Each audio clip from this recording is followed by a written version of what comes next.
और शायद ऐसा पहली बार हो रहा है जब किसी चुनाव में गठबंधन दल एक साथ तो हैं, लेकिन कौन कितनी सीट पर चुनाव लड़ेगा इसका फैसला अभी तक नहीं हो पाया है। बिहार में इस बार कुछ इसी तरीके की स्थिति है।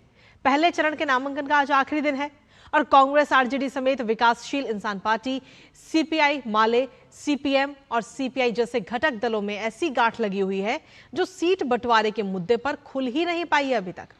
कल देर शाम तक वीआईपी प्रमुख मुकेश सहनी कांग्रेस से नाराज थे, लेकिन कहा जा रहा है कि आखिरी वक्त में राहुल गांधी ने उन्हें मना लिया और बात बन गई। सहनी महागठबंधन में उचित स्थान नहीं दिए जाने से नाराज थे और उन्होंने लगभग नाता तोड़ ही लिया था। मुकेश सहनी बिहार में निषाद समुदाय के नेता हैं, जो राज्य की आबादी का लगभग 2.5% है।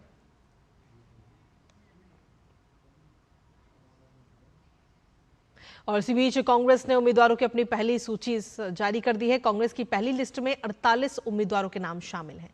इस लिस्ट में सबसे प्रमुख नाम प्रदेश कांग्रेस कमेटी के अध्यक्ष राजेश राम का है, जिन्हें कुटुंबा विधानसभा सीट से चुनावी मैदान में उतारा गया। तो वहीं कांग्रेस विधायक दल के नेता शकील अहमद खान अपनी मौजूदा सीट कदवा से ही चुनाव लड़ेंगे। पार्टी के अनुसार इन 48 उम्मीदवारों में से 24 पहले चरण में और 24 दूसरे चरण में अपनी किस्मत आजमाएंगे। कांग्रेस ने कहा है कि बाकी बची हुई सीटों के लिए भी उम्मीदवारों के नाम जल्द घोषित कर दिए जाएंगे। बिहार में 2 चरणों में 6 और 11 नवंबर को मतदान होना है, जिसके नतीजे 14 नवंबर को घोषित किए जाएंगे। और भारतीय जनता पार्टी के सांसद मनोज तिवारी ने महागठबंधन में सीटों के बंटवारे को लेकर चल रही खींचतान पर कहा है कि जहां आपस में दिल ही नहीं मिले हों, सिर्फ किसी न किसी तरह से सत्ता में बने रहने की ललक हो, वहां ऐसा ही होता है जैसा महागठबंधन में हो रहा है। और क्या कुछ कानून आपको सुनाते हैं। स्टेट का डेवलपमेंट सबसे बड़ा मुद्दा होता है, तो कोलिशन में थोड़े समझौते हो जाते हैं, ऊंचा नीचा होने के बाद भी होता है, लेकिन जहां आपस में दिल ही नहीं मिले हुए हों, सिर्फ किसी न किसी तरह से सत्ता में बने रहने की ललक हो, तो फिर ऐसे ही होता है जैसा महागठबंधन में हो रहा है। एनडीए ने बहुत समय से सीटों का बंटवारा कर लिया, तो इस बिहार का जो भाव है वो एनडीए के साथ। और वहीं बिहार विधानसभा चुनाव से पहले एनडीए अपनी जीत के प्रति आश्वस्त नजर आ रहा है। केंद्रीय मंत्री सर्बानंद सोनोवाल का कहना है कि एनडीए की सरकार बनेगी, तो वहीं भाजपा सांसद रवि किशन का कहना है कि जनता का मिजाज पीएम मोदी, नीतीश कुमार को दोबारा लाने का है। जनता का मिजाज विकास के साथ है, सुरक्षा के साथ है, व्यवस्था के साथ है। आपको सुनाते हैं। हमारा एनडीए सरकार बनेगा और मुझे जो खबर मिला है चारों तरफ बहुत ठीक ठाक है और जनता खुश है। जनता को मानना है कि एनडीए सरकार बनेगा तो हमारा विकास का जो गति और भी तेज होगा। मोदी जी, नीतीश कुमार, अब की बार फिर है नीतीश कुमार। विकास के साथ है, सुरक्षा के साथ है, व्यवस्था के साथ है। युवा अपना भविष्य देख रहा है, रोजगार दिया जाएगा। और वहीं भोजपुरी सिनेमा के स्टार एक्टर और गायक खेसारी लाल यादव अब राजनीति में कदम रख रहे हैं। बिहार में आरजेडी ने छपरा सीट से खेसारी लाल को अपना उम्मीदवार बनाया है। आरजेडी का सिंबल मिलने के बाद खेसारी लाल यादव छपरा पहुंचे। अपनी नई पारी को लेकर वो काफी उत्साहित नजर आ रहे हैं। मैं बाहरी थोड़ी हूँ, मैं तो छपरा का ही हूँ। छपरा कोई मैं ऐसा थोड़ी है जब मैं मधुबनी से चुनाव लड़ने आ गया। मैं तो छपरा का ही बेटा हूँ और छपरा के लोगों और मैं ऐसी धरती पे पैदा हुआ हूँ जहाँ भिखारी ठाकुर जी पैदा हुए हैं। और हम सबका सौभाग्य है जो ऐसे कलाकार यहाँ पैदा हुए जिनका नाम क्या बोलो, पूरी दुनिया नहीं, ये जब तक धरती रहेगी ना तब तक इनको हम नहीं भूल पाएंगे। उसी धरती का एक भिखारी हुए, दूसरा खेसारी है। अब तो मेरी जिम्मेदारी डबल हो गई है, तो अब थोड़ा सा कला से दूर रहना पड़ेगा, क्योंकि मैं कोशिश करूंगा हमेशा कि महीने का कम से कम 15 दिन अपने छपरा के लोगों को दूं, अपने भाइयों को दूं, अपने उस माँ को दूं जिस माँ के विश्वास में आज इतना बड़ा हो गया। बीजेपी ने बिहार विधानसभा के आगामी आम चुनाव के लिए अपने शीर्ष नेताओं सहित 40 स्टार प्रचारकों की सूची जारी की है। जो राज्य भर में पार्टी उम्मीदवारों के लिए प्रचार करेंगे। प्रधानमंत्री नरेंद्र मोदी, भाजपा अध्यक्ष जेपी नड्डा, राजनाथ सिंह, अमित शाह के नाम सबसे ऊपर हैं। इनके अलावा केंद्रीय मंत्री नितिन गडकरी, धर्मेंद्र प्रधान, गिरिराज सिंह, स्मृति ईरानी, योगी आदित्यनाथ, देवेंद्र फडणवीस और असम के मुख्यमंत्री हेमंत बिस्वा शर्मा भी प्रमुख स्टार प्रचारकों की लिस्ट में शामिल हैं। भाजपा की सूची में बिहार के कई वरिष्ठ और स्थानीय नेता भी हैं, जिनमें उप मुख्यमंत्री सम्राट चौधरी और विजय कुमार सिन्हा, संजय जायसवाल, नित्यानंद राय, राधा मोहन सिंह, रेणु देवी, रविशंकर प्रसाद, राजीव प्रताप रूडी, अश्विनी चौबे, सत्येंद्र दुबे, बाबूलाल मरांडी और गोपाल जी ठाकुर जैसे नेता शामिल हैं। और दिलचस्प बात यह है कि भाजपा ने इस बार भोजपुरी फिल्म जगत से जुड़े लोकप्रिय चेहरों मनोज तिवारी, रवि किशन और दिनेश लाल यादव निरहुआ को भी प्रचार सूची में जगह दी है।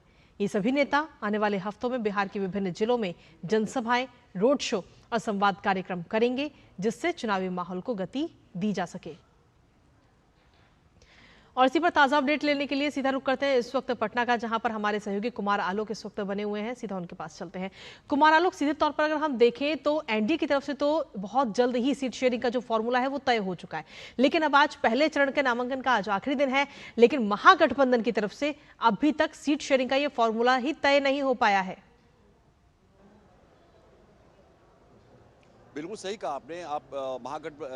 एनडीए ने तो पहले सीट शेयरिंग सम्मानजनक तरीके से कर ली। सारी जो उनके घटक दल है उन्होंने अपने उम्मीदवारों की लिस्ट भी जारी कर दी, और यहाँ तक आपने कहा जिसे स्टार प्रचारक जो होंगे बिहार चुनाव के लिए, बिहार विधानसभा चुनाव के लिए, उनके भी नामों की घोषणा हो गई। और आप देखिए कि यहाँ पर जो चुनावी जनसभा है एनडीए की ओर से वो भी शुरू हो गया है। और कुछ देर में, यहाँ पर मैं छपरा में हूँ और छपरा में कुछ देर में आप देख सकते हैं ये मंच बना है और यहाँ पर गृह मंत्री अमित शाह आएंगे और लोगों को संबोधित करेंगे। तो एनडीए काफी आगे, जो शुरुआती जो रुझान है उसमें काफी आगे चल रही है। और महागठबंधन की हम बात करें तो सिर्फ फटोबल वहां पर जारी है, खासकर आरजेडी, कांग्रेस। और आपने कल देखा कि हाई लेवल नौटंकी हुआ जब जो वीआईपी पार्टी के सर्वे सर्वा है मुकेश सैनी, वो कल अलग होने के लिए प्रेस कॉन्फ्रेंस उन्होंने, यानी महागठबंधन से अलग होने के लिए उन्होंने प्रेस कॉन्फ्रेंस बुलाई 12 बजे के बाद जो घटनाक्रम चला, उसके बाद फिर राहुल गांधी ने उनसे मान मनोबल किया। तेजस्वी यादव लगातार फोन करते रहे, तो फिर हुआ कि नहीं 2 बजे करेंगे प्रेस कॉन्फ्रेंस,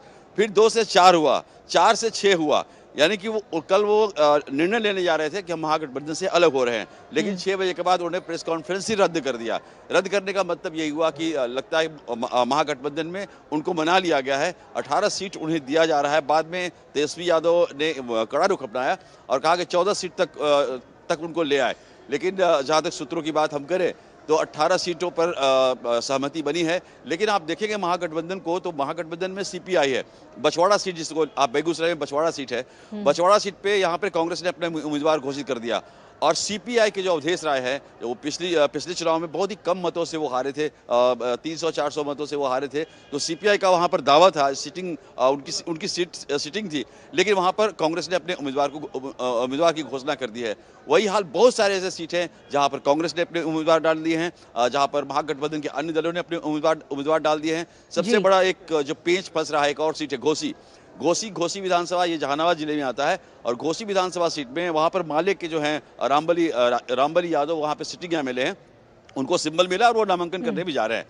लेकिन वहां पर आरजेडी में शामिल हुए हैं जगदीश शर्मा, जो स्टॉलवर्ड से उस इलाके के, मगध इलाके के, उनके पुत्र को इसी शर्त पर शामिल किया गया था कि आरजेडी उनको टिकट देगी और आरजेडी घोसी से उनको टिकट देगी। लेकिन वहां पर रामबली यादव जो हैं, जो सीपीआई एमएलए हैं, और वो उन्होंने खूंटा गाड़ के रखा और कहा कि कोई ताकत हमें नहीं रोक सकती नामांकन करने से और चुनाव लड़ने से।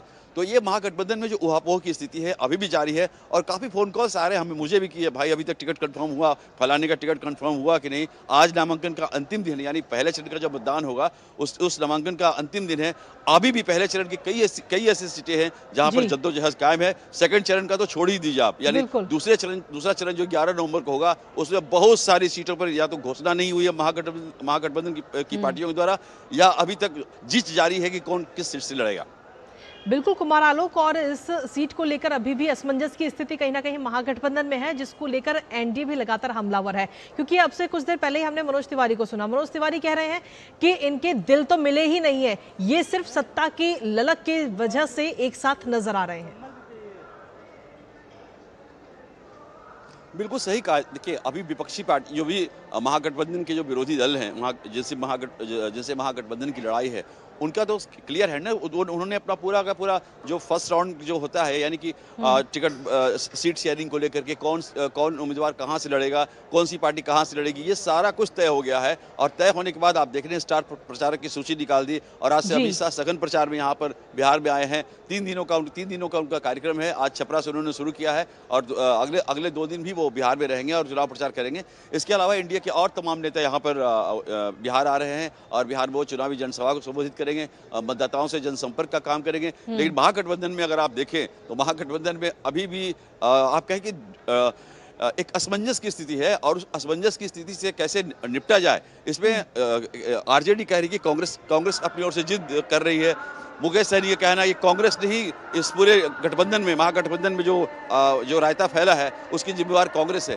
तो आज देखिए, आज दोपहर तक यानी 3 मई नामांकन का आखिरी समय है पहले चरण के लिए। तो यहाँ कहा जा रहा है कि 1 बजे करीब में एक और बैठक होगी महागठबंधन की और उसमें जो सीट शेयरिंग का जो भी समस्या है उसको दूर कर लिया जाएगा। इसके साथ ही कुमार आलोक, अगर हम बात करें चुनावी मैदान में, तो अब एनडीए की तरफ से लिस्ट लगभग जारी हो ही चुकी है, लेकिन वहीं दूसरी तरफ जो स्टार प्रचारक हैं उनकी भी सूची जारी की गई है एनडीए की तरफ से कि आखिर कौन कौन चुनावी मैदान में अब प्रचार करता हुआ नजर आएगा और बीजेपी और एनडीए के पक्ष में माहौल बनाएगा। इस लिस्ट को लेकर क्या कुछ अपडेट है आपके पास में? जी, जो भी लिस्ट आया है हमने उसको देखा है और उस लिस्ट में सारे जो बड़े नेता हैं भारतीय जनता पार्टी के, चाहे वो केंद्रीय लेवल पर जो है, चाहे वो राज्य स्तर के नेता है, सबको स्थान दिया गया है। और उसमें बिहार की अगर हम बात करें तो गिरिराज सिंह हैं, रविशंकर प्रसाद हैं, डिप्टी सीएम सम्राट चौधरी हैं, विजय कुमार सिन्हा हैं, पूर्व डिप्टी सीएम रेणु देवी हैं और उसी तरीके से जो सर्बानंद सोनोवाल का नाम उसमें है। उसके बाद जो असम के मुख्यमंत्री हैं उनका नाम है हेमंता बिस्वा शर्मा का। इसके अलावा बाबूलाल मरांडी जो झारखंड के प्रथम मुख्यमंत्री थे, उनका नाम है। तो एक बहुत ही योजनाबद्ध तरीके से एनडीए, खासकर भारतीय जनता पार्टी यहाँ चुनाव प्रचार करेगी और इसके साथ ही एनडीए के जो घटक दल हैं उसमें भी स्टार प्रचारक है, वो भी अपनी स्टार प्रचारकों की लिस्ट जल्द ही जारी करेंगे। चाहे वो जनता दल यू के नीतीश कुमार है, नीतीश कुमार के साथ भी कई स्टॉलवर्ड्स हैं जो चुनाव प्रचार में हिस्सा लेंगे। इसके अलावा उपेंद्र कुशवाहा की पार्टी है। इसके अलावा आप रामविलास पासवान, जो लोजपा रामविलास पासवान है, चिराग पासवान खुद ही एक बड़े स्टार प्रचारक है। और इस तरीके से एनडीए का जो प्रचार अभियान है वो जोर पकड़ रहा है धीरे धीरे। लेकिन वही दूसरी ओर जो महागठबंधन की बात करें तो ऊहापोह की स्थिति अभी भी जारी है वहां पर। चलिए, बहुत बहुत शुक्रिया कुमार आलोक, तमाम जानकारी और अपडेट्स हमारे साथ साझा करने के लिए। इस महत्वपूर्ण खबर से जुड़े हुए लगातार आपसे और भी अपडेट आगे बुलेटिन में लेते रहेंगे। फिलहाल आपका शुक्रिया।